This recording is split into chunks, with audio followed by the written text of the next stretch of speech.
Nakikita po natin lately lahat Davao City, Davao City, Davao City. If not Davao City, Duterte, Duterte, Duterte. Leave us alone. The Davao City is doing well. Magandang araw po sa ating lahat. Merry Christmas and Happy New Year. Sana po ay nasa mabuti kayong kalagayan. This is Councilor Danny Dayang Hirang dito sa ating programa Ang Ganda ng Pilipinas. Mahalin po natin ito. Pag-uusapan po natin yung tungkol sa Davao City. Nakikita po natin lately lahat Davao City, Davao City, Davao City. If not Davao City, Duterte, Duterte, Duterte. Leave us alone. The Davao City is doing well. Huwag niyong gamiting venue as sa lahat ng controversy at kinoconnect ninyo kay President Duterte at saka sa Duterte leadership. Masaya po kami dito sa Davao at maganda ang lungsod ng Davao. Why I am bringing out this matter? Because napapansin namin dito, lahat Davao, Davao. Now, in the case lately, itong dalawang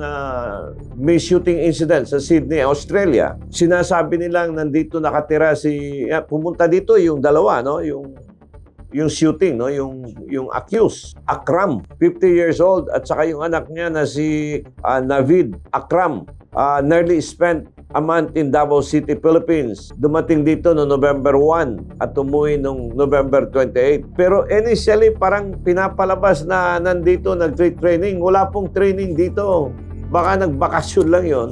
And lately, I think nakita ko, as reported, walang ginawa dito sa lungsod ng Davao. Baka bakasyon lang because Davao City is one of the most peaceful city. And no less than the government authorities, I think Secretary Anyo of National Security, nagsasabi walang training dito, including the Armed Forces of the Philippines. Siguro meron lang perception na i-correct natin. Maraming nagtitake advantage. Talagang gustong i-connect doon sa Davao City sa mga Duterte. For example, yung flood control, wala namang ghost project dito.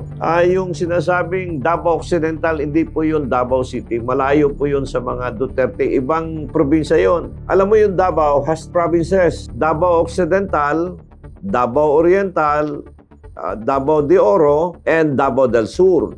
Malalayo po itong apat at yung Davao City, yun yung center. Minsan kasi pag may mga news, nilalabas Davao. Dapat naka-emphasize kung anong probinsya. But as far as Davao City is concerned, okay po kami dito. It's a peaceful city.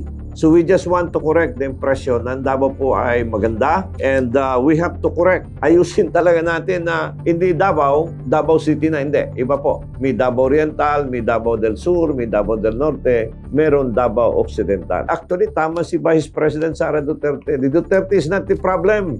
Kayo po yung nasa gobyerno ngayon. Tahimik po yung mga Duterte. As far as Davao City, napakaganda ng pagpapatakbo ng mayor dito. Si Vice President Sara, alos hindi na umihimik. Trabaho na lang. Alos hindi na nga magpa-interview ng media. But of course, minsan, kinokonek lahat sa mga Duterte. Wala na po yung Duterte sa ngayon because they are not in power.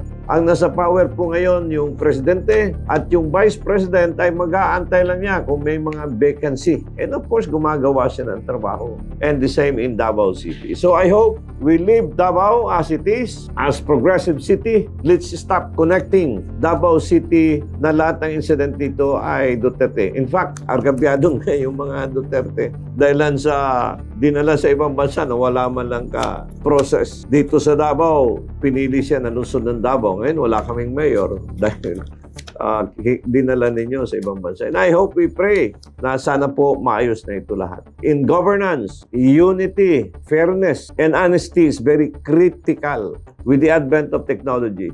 Lahat ay napapansin ng tao dahil sa social media. So, if we want to serve with all honesty and sincere in governance, you will expect the massive support of our people. Ang ganda ng Pilipinas, malin po natin ito. Maraming salamat and Happy New Year to each one of you. God bless Philippines. This is Councilor Danny Dayang Hirang.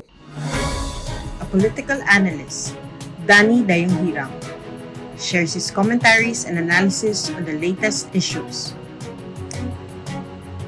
As a veteran public servant, offering his insights and critical thinking.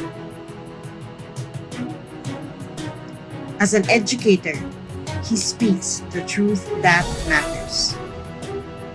Our seasoned legislator, Danny Dayang Hirang, is live every Monday, Wednesday, and Fridays at 6:30 to 7:30 p.m.